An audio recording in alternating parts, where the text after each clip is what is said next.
Être une femme entrepreneur n'est pas de tout repos. Au fil des semaines, je vous propose de nouveaux épisodes pour transformer votre entreprise et la faire évoluer en fonction de vos valeurs et vos envies.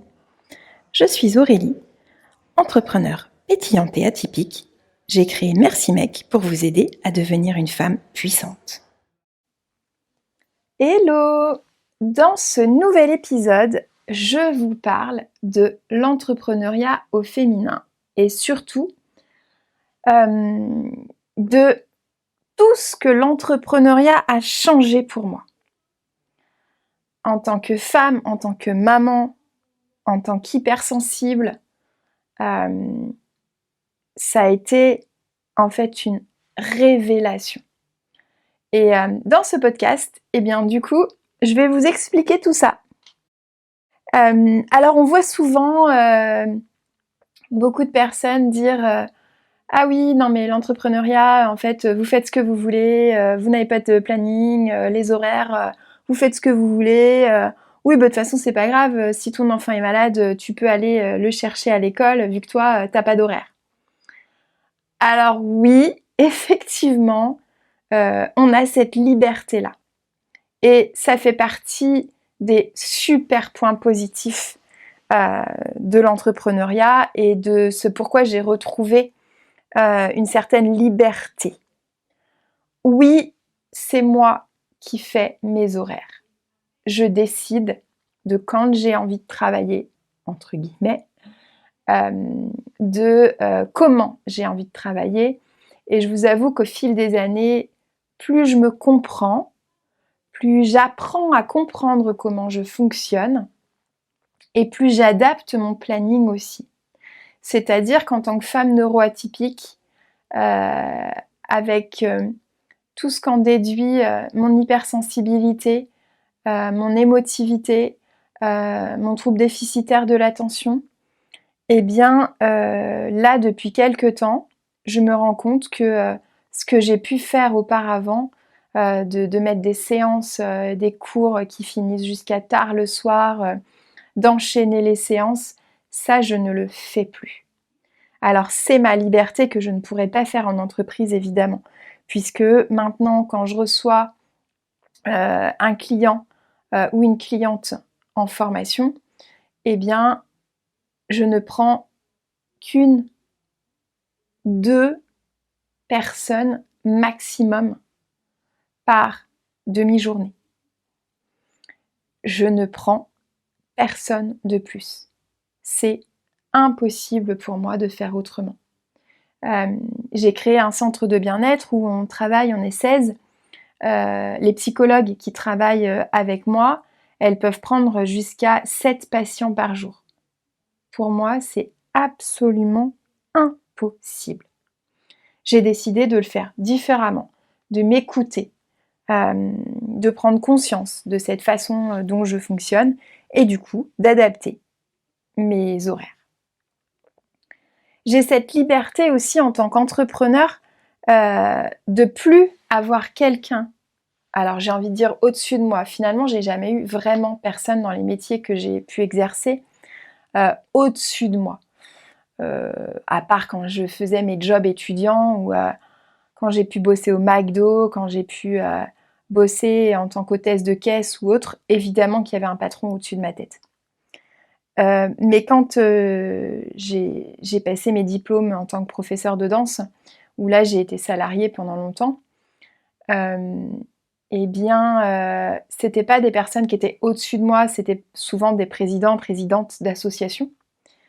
Sauf que on n'avait pas du tout la même façon de voir les choses. Et ils m'imposaient des choses qui me semblaient mais tellement débiles, tellement pas constructives, ni pour les enfants, ni pour l'association, ni pour moi en fait finalement. Et je leur en veux pas, hein, c'est comme ça. Et puis déjà, d'être présidente d'association, c'est que du bénévolat, donc on fait tous comme on peut. Et je trouve ça déjà génial de s'investir dans l'associatif parce qu'on en manque tellement de personnes. Mais par contre, c'était moi quand je proposais parce que moi ça a toujours été insupportable de faire juste mes cours et merci au revoir. Donc je proposais d'aller voir des spectacles, j'organisais des voyages pour qu'on puisse aller faire des stages, pour qu'on puisse aller voir des spectacles qui n'avaient pas lieu sur Nantes, là où j'habitais. Et du coup, je voulais toujours mettre plein de choses en place. Et puis, en fait, à chaque fois, c'est non, on n'a pas le budget. Alors moi, je disais, mais attendez, le budget, on peut le trouver, on peut faire ça, on peut faire ci, on peut vendre des choses, on peut demander des subventions, on peut y arriver, c'est possible. Et puis, à chaque fois, je me retrouvais face à des refus parce que les personnes n'avaient pas sans doute autant d'ambition que moi pour les associations pour lesquelles ils travaillaient ou pour lesquelles ils s'investissaient, pardon. Donc c'est vrai que ça, c'est une liberté de pouvoir avoir des horaires, jamais quelqu'un au-dessus de soi pour dicter des choses qu'on n'a pas forcément envie de faire ou qu'on ne comprend pas surtout. La deuxième chose, effectivement, c'est qu'il y a une grosse prise de conscience de qui je suis, de mes capacités, de la confiance en moi. Alors pour le coup, j'ai fait un épisode sur le syndrome de l'imposteur. Ça n'empêche pas que effectivement, oui, j'ai eu quand même pendant des années un gros manque de confiance en moi. Mais il n'empêche que cette prise de conscience, c'est aussi de me dire, quand on est entrepreneur en fait, on a des capacités mais juste extraordinaires. Parce que au départ, quand on ne peut pas déléguer, on est comptable, on fait du marketing, on fait de la com, on fait notre métier. On fait du community management, on est tout ça à la fois en fait. Et on est psychologue aussi, relations clientèle. Voilà, en fait on fait 15 métiers en même temps quand on est entrepreneur. Et du coup, ça quand vous posez les choses et vous vous dites ouais ok, en fait je suis prof de danse mais je suis aussi ça, puis ça, puis ça, puis ça, puis je sais gérer, puis je sais faire l'administratif, puis je sais organiser des événements, et puis. Et finalement, waouh, vous savez faire tellement de choses. Donc ça fait partie des plus aussi, des libertés entrepreneuriales.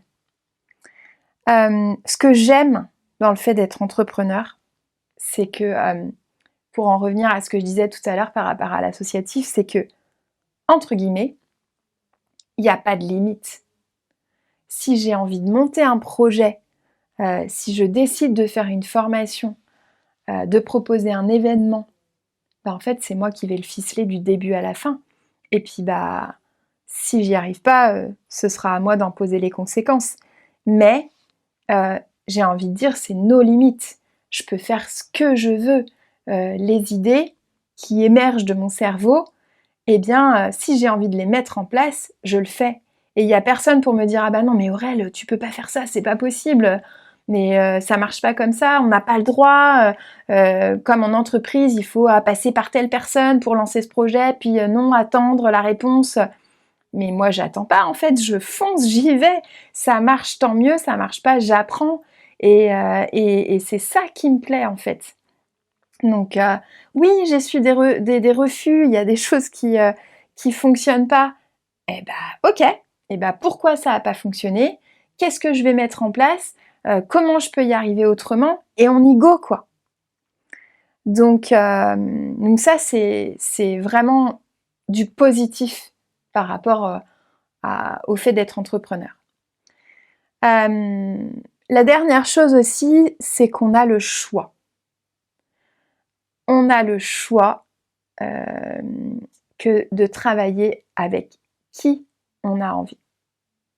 Alors j'en ai fait les frais au départ, notamment quand j'ai monté mon centre, parce que finalement, je m'écoutais pas, c'était le stress qui prenait le dessus, de pouvoir louer les différents cabinets aux entrepreneurs et aux thérapeutes avec qui je travaillais, et puis finalement je prenais vulgairement tout et n'importe quoi ou n'importe qui. Et en fait, c'est des gens avec qui ça ne matchait absolument pas. J'avais pas les mêmes envies, les mêmes valeurs, les mêmes ambitions, les mêmes projets. Et du coup, j'ai eu cette impression de revenir comme quand j'étais salariée, où en fait, tu as cette collègue et tu peux rien y faire, quoi. Et tu t'entends pas avec elle ou avec lui, et puis de toute façon, c'est comme ça. Et puis si t'es pas content, c'est comme ça et pas autrement. Alors là, pour le coup, j'ai posé les choses et je me suis dit, mais tellement, mais en fait, travaille avec des gens avec qui tu as envie de bosser, mon Dieu. Et je ne sais plus quel acteur disait ça. Ah si, l'acteur de Kaamelott, qui disait que il ne travaille jamais avec quelqu'un avec qui il ne voudrait pas déjeuner ou dîner. Et bah, j'ai appliqué ce truc, mais c'est juste incroyable en fait. Euh, mais tellement en fait. Donc maintenant, quand je reçois des clients ou que j'ai des projets à faire ou que il faut que je retrouve des thérapeutes parce qu'il y a un cabinet qui se libère, je fais les entretiens, je pose les choses, je vois comment ça match. J'écoute mon intuition, mais tellement. Et, euh, et pour le coup, mais c'est une liberté totale que de pouvoir choisir avec qui on a envie de bosser. Et d'ailleurs, pour la petite anecdote, il y a encore 3 ans de ça, euh, c'était la première fois que ça m'arrivait. J'avais des clients en pilates, un couple qui venait dans mes séances, et c'était une séance très spécifique que je faisais le matin, puisque ça s'appelait Pilates et pathologie. Et donc c'était pour des personnes qui avaient de gros syndromes. Donc j'avais une personne qui avait la maladie de Parkinson, j'avais une personne qui avait des très très gros problèmes de dos, qui a à peine 50 ans marchait avec un déambulateur, qui avait essuyé de multiples opérations en vain. Et donc j'avais aussi ce couple dont l'homme sortait tout juste d'un cancer. Et du coup, sa femme m'avait dit, bah, moi, j'ai pas de pathologie, mais j'aimerais faire ce cours avec mon mari, si ça ne vous dérange pas, pour pouvoir avoir une activité avec lui. Donc j'avais dit, bah, il n'y a pas de souci, de toute façon, ce cours-là, c'est 4 personnes maximum. Donc avec vous, on sera 4, et puis comme ça, le cours sera complet, et c'est parfait comme ça. Et puis l'année commence, et bon, ça commence plutôt bien, mais déjà, cette femme, il y avait toujours quelque chose qui n'allait pas. Donc j'essayais toujours de trouver des solutions. Puis bah, elle revenait la semaine d'après et puis il y avait encore un truc qui allait pas. Et puis il y a une fois où j'ai une de mes clientes d'un autre cours qui m'avait dit bah, je suis vraiment désolée, je me suis blessée, est-ce que je peux venir à ce cours-là exceptionnellement? Et je lui dis bah, évidemment. Du coup elle vient au cours. Et puis cette femme qui n'était jamais contente me fait une réflexion en me disant ah, bah, je croyais qu'on devait être 4 maximum dans ce cours-là, avec cette personne, ça fait 5. Donc je lui dis gentiment que oui, d'une, c'est exceptionnel, de deux, je suis capable de gérer 5 personnes dans mon cours, que je vais m'occuper autant d'elles que dans les autres séances précédentes, même s'il y a une personne de plus, mais que je fais comprendre aussi que bon, c'est comme ça et que de toute façon, je vais faire le cours avec cette 5e personne. Et puis, je dois annuler un cours une semaine après, je ne sais plus pour quelle raison. Et je leur propose de venir à la place, donc à ce couple, à un autre cours où je sais que ce sont des seniors, puisque le couple était senior aussi, et que le cours pourra tout à fait convenir, que je m'adapterai, et que c'est un cours où elles ne sont pas très nombreuses, et qu'en plus ce jour-là, j'avais 3 de, comme je les appelle, mes petites mamies absentes. Donc que de toute façon, le cours, on serait 6 ou 7 grand maximum avec le couple. Et là, la dame arrive en plein milieu du cours, elle ouvre la porte et elle me regarde, elle regarde les gens, donc toutes ces femmes seniors dans ce cours, et elle leur dit « Ah mais moi je vais pas faire cours avec ça ». Et là, je me suis dit « Ok ». Et puis là, on va être beaucoup plus que 4. Moi, j'ai payé pour un cours à 4. Il est hors de question que je vienne pour un cours à 6 ou 7. Et là, je la regarde et je lui dis, bon, eh bien, vous savez quoi? Ça, ce sont mes clientes. Ça, ce sont des personnes que j'apprécie, que je vois toutes les semaines, qui sont adorables, à qui j'ai envie de donner cours. Et là, j'ai décidé à partir d'aujourd'hui que je donnerai cours seulement à des personnes qui me conviennent, qui ont mes valeurs et qui ne me font pas de mal.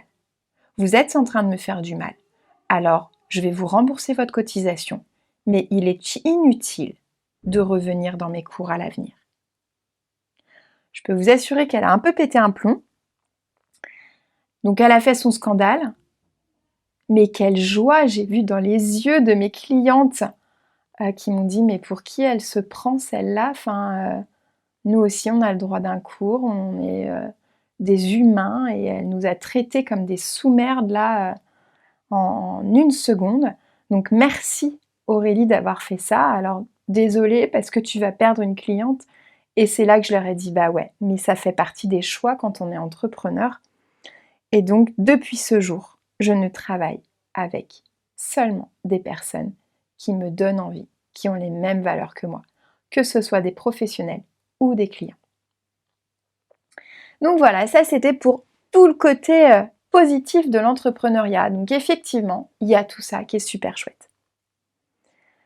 Maintenant, les côtés un peu plus down, on va dire, c'est que je pense sincèrement que je suis devenue insalariable.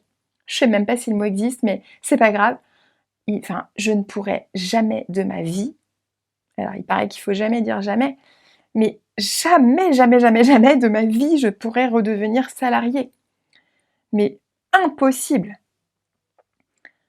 Parce que j'ai cette liberté de faire ce que je veux, quand je veux, de faire mon planning, de faire mes séances comme j'ai envie, de pouvoir monter les projets qui me plaisent. Et là, dans une entreprise, mais ce serait impossible pour moi, quoi. Le côté un peu particulier aussi de devenir entrepreneur. Alors je ne sais pas si ça vous fait ça, vous allez me dire en commentaire si vous en avez envie. En fait, je suis complètement déconnectée. Alors je ne vais pas faire de généralité, mais quand même de beaucoup de personnes salariées.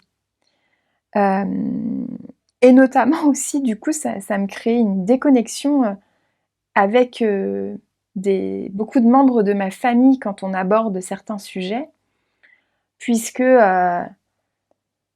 en fait, j'entends des phrases que je ne peux plus supporter. Alors, je vais peut-être me faire des ennemis là, hein, mais quand il y a eu les grèves de cheminots à la SNCF, voilà, moi j'ai une des personnes de ma famille qui travaille à la SNCF et je me dis que quand même, il a un salaire qui tombe tous les mois, ils ont quand même des sacrés avantages, que s'il est en arrêt de travail, il s'en fout, il a son salaire, qu'il a des jours pour garder ses enfants, il a quand même beaucoup d'avantages, des tickets resto, des machins, des trucs que nous, on n'a pas en tant qu'entrepreneur. Et que j'entends qu'il y a des grèves, tout ça, mais en fait, je suis tellement loin de tout ça. Et que quand j'entends certains membres de ma famille se plaindre, oui, on n'avait pas tout ce qu'on voulait, on avait des salaires de merde, et puis putain, on travaillait comme des dingues. Bon, je pense que si vous êtes entrepreneur, vous savez vraiment ce que c'est de bosser comme un ou une dingue. Et en fait, 35 heures chez nous, ça n'existe pas. En fait, moi, pendant des années, j'ai fait 35 heures en 2 jours.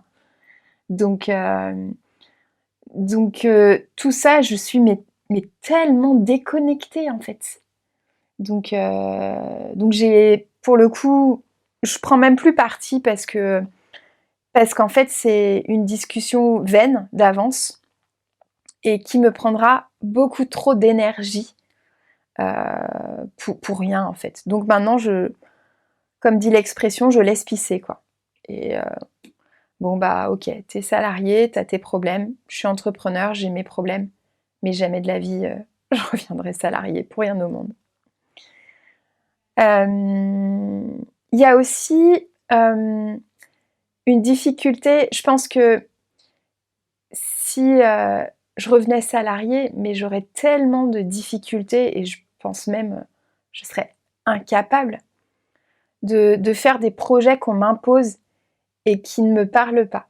Un peu comme les personnes dans les choix que je disais, je travaille avec des gens qui me conviennent, et ben là, je ne pourrais pas faire des projets qui ne me parlent pas et qu'on m'impose des choses dans une entreprise ou des choix qui me paraîtraient complètement débiles. Mais pour moi, ce serait tellement impossible en fait. C'est juste pas possible, quoi. J'ai développé un truc qui est l'intolérance. Là, pour le coup, c'est un peu la petite blague, l'anecdote, c'est-à-dire que je suis intolérante aux gens qui se plaignent tout le temps, et notamment aux salariés qui se plaignent tout le temps. Quand je vois tout ce qu'on a à gérer en tant qu'entrepreneur, et je vais pas... Enfin oui, il y a des jours où je me plains de l'URSSAF, de ma compta que j'arrive pas, du logiciel de compta qui fonctionne pas. Ouais, ok. Mais sur des sujets un peu plus cheap, où certains salariés se plaignent tout le temps pour des futilités absolument incroyables. Et du coup, là, je me dis, waouh, ok, bon, bah, je suis mais complètement sortie de ce monde. Et vive l'entrepreneuriat, quoi. Et puis, dernière chose, peut-être sans doute qui revient avec cette incapacité à faire des projets qui ne me parlent pas, c'est-à-dire que je supporte pas, enfin, j'allais dire je supporte plus, mais finalement, je crois que j'ai jamais supporté d'être bridée. J'avais cette impression quand j'étais salariée d'être enfermée dans un truc où je pouvais pas faire vraiment ce que je voulais faire, je pouvais pas dire ce que je voulais dire, je pouvais pas être qui je voulais être. Alors maintenant, c'est ma responsabilité en fait en tant qu'entrepreneur, et j'ai fait un travail sur moi de dingue par rapport à tout ça, sur être qui je suis réellement, et après ce que je montre ou pas. Mais pour le coup, j'ai cette impression maintenant que si j'étais salariée ou que je revenais salariée, mais je serais tellement bridée. Et ça, c'est vraiment quelque chose que je ne pourrais... Enfin, impossible pour moi de revenir en arrière, quoi. Et pour le coup, il y a quelques mois de ça, je me suis fait tatouer le mot freedom sur le poignet. Alors, à la base, c'était par rapport à mon histoire et au passé que j'ai vécu, et de retrouver ma liberté en tant que femme. Mais je me rends compte au fil du temps que finalement, j'ai aussi cette liberté incroyable en tant qu'entrepreneur. Alors pour le coup, bah ouais, je me suis fait tatouer ce mot sur le poignet par rapport à mon passé, mais punaise, qu'est-ce que j'aime être libre, et que finalement, quand j'ai un petit coup de mou dans mes journées, dans mon travail, quand je procrastine ou que j'arrive pas à me lancer parce que y a des pensées peut-être désagréables ou des choses personnelles qui reviennent un peu sur le tapis, et j'ai plus qu'à regarder mon poignet et en fait, ok, t'es libre en fait. Putain, Nana, t'es libre, et en fait, mais la vie est tellement courte. Alors, mais profitez à fond, et vous avez envie d'être entrepreneur, mais faites-le. Par contre, si vous le faites, faites-le à 1000%, quoi. C'est juste le minimum. Et voilà, ce nouvel épisode est terminé. J'espère qu'il vous a plu. Si vous avez des questions, n'hésitez pas. Je suis là pour en discuter avec vous, pour prendre du temps, pour vous aider, évidemment, à vous lancer, à accomplir votre projet, à mettre des choses en place et à vous proposer un maximum d'outils en fonction de qui vous êtes et qui vous avez envie d'être et de devenir. Alors, je vous dis à très bientôt. pour un nouvel épisode. Et si vous avez envie de m'envoyer un petit message privé, eh bien n'hésitez pas à le faire sur mon Insta, Aurélie-mon corps et moi. Allez, à bientôt, ciao les filles!